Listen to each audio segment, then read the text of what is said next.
आपने अक्सर गली मोहल्ले में लोगों को बोलते सुना होगा कि कमेटी डाल लेते हैं, और हर बंदा अपनी रोटी रोजी दे ਲਈ कुछ ना कुछ पैसे जोड़दा, कोई कमेटियां पाउंदा। इससे पैसा जमा होगा, एक साथ मिल भी जाएगा। लेकिन क्या आपको पता है कि ये कमेटी सिस्टम कानून के हिसाब से लीगल है या फिर इलीगल? और अगर कमेटी चलाने वाला या कोई मेंबर पैसा लेके भाग जाए, ਆਪੋ ਆਪਣੀਆਂ ਕਮੇਟੀਆਂ ਪਾਈਆਂ ਸੀ, ਕਿਸੇ ਨੇ 15 ਲੱਖ ਦੀ, ਕਿਸੇ ਨੇ 10 ਲੱਖ ਦੀ, ਕਿਸੇ ਨੇ 5 ਲੱਖ ਦੀ। ਜਦੋਂ ਕੱਲ ਪਤਾ ਲੱਗਾ ਤੇ ਉਹ ਸ਼ਹਿਰ ਛੱਡ ਕੇ ਆਪਣਾ ਸਾਰਾ ਸਮਾਨ ਛੱਡ ਕੇ ਉਹ ਇੱਥੋਂ ਚਲਾ ਗਿਆ। बाकी मेंबर्स क्या कर सकते हैं? आज इस कंसेप्ट को हम सिंपल लैंग्वेज में समझेंगे। कमेटी या किट्टी एक सिंपल सेविंग सिस्टम होता है जिसमें 10-20 लोग मिलकर हर महीने एक फिक्स्ड अमाउंट जमा करते हैं और हर महीने एक मेंबर को वो पूरा पैसा मिल जाता है, कभी ड्रॉ से या कभी बोली लगाकर। इस पर कानून क्या कहता है? अगर ऐसी कमेटी फ्रेंड्स, ऑफिस स्टाफ या मोहल्ला के लोगों के बीच है और पब्लिक से पैसा नहीं लिया जा रहा तो ये इलीगल है। इस पर चिट फंड्स एक्ट 1982 अप्लाई नहीं होता।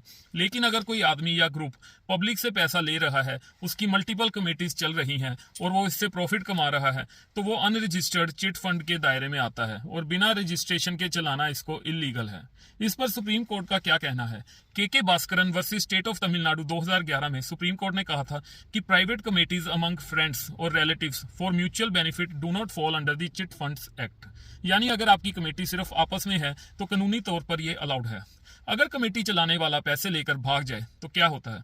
अगर कमेटी चलाने वाला पैसे लेकर भाग जाता है तो ये क्रिमिनल ब्रीच ऑफ ट्रस्ट होता है, यानी कि सेक्शन 406 आईपीसी। और अगर शुरू से ही झूठ बोला था उसने या धोखा देकर लोगों से पैसे लिए थे तो उसके ऊपर सेक्शन 420 यानी कि फ्रॉड, चीटिंग भी उसके ऊपर लगेगा। सब मेंबर्स मिलकर एफआईआर कर सकते हैं, व्हाट्सएप चैट, बैंक प्रूफ और रिसिप्ट्स अटैच करके। साथ ही पैसा वापस लेने के लिए आप सिविल रिकवरी सूट भी उसके ऊपर डाल सकते हैं। अब जानते हैं कि अगर एक मेंबर कमेटी का भाग जाए तो क्या होगा। अब मान लो कि एक मेंबर भाग गया तो ये डिपेंड करता है कि कमेटी चल कैसे रही थी, यानी कि कंडीशन क्या रखी थी स्टार्टिंग पर कि कौन लॉस बियर करेगा। अगर तो सब इक्वल मेंबर्स हैं, कोई एक ऑर्गेनाइजर नहीं है, तो सब लोगों में इसका लॉस डिवाइड होगा। लेकिन अगर कोई ऑर्गेनाइजर था जो सारी जिम्मेदारी लेता था तो वो सारे लॉस के लिए लायबल होगा, बाकी मेंबर्स को उसके अंदर डिस्ट्रीब्यूट करने की जरूरत नहीं है। और इसके ऊपर जो भी स्टार्टिंग में रूल्स रखे थे उनके ऊपर डिपेंड करेगा। अगर ऑर्गेनाइजर ने बिना सिक्योरिटी के किसी मेंबर को पैसा दे दिया तो ये उसकी नेग्लिजेंस मानी जा सकती है और उसके ऊपर सेक्शन 406 आईपीसी भी लग सकता है। कमेटी स्टार्ट करने से पहले लिखित रूप पर उसके रूल्स जरूर लिखो। कौन ऑर्गेनाइज करेगा, कोई डिफॉल्ट हुआ तो क्या किया जाएगा, हर पेमेंट का रिकॉर्ड रखो। गूगल पे जो भी पेमेंट किए हैं या व्हाट्सएप पे जो उसका कमेटी का ग्रुप है उसके स्क्रीनशॉट लेकर रखो। यही सब प्रूफ बाद में आपके काम आएंगे।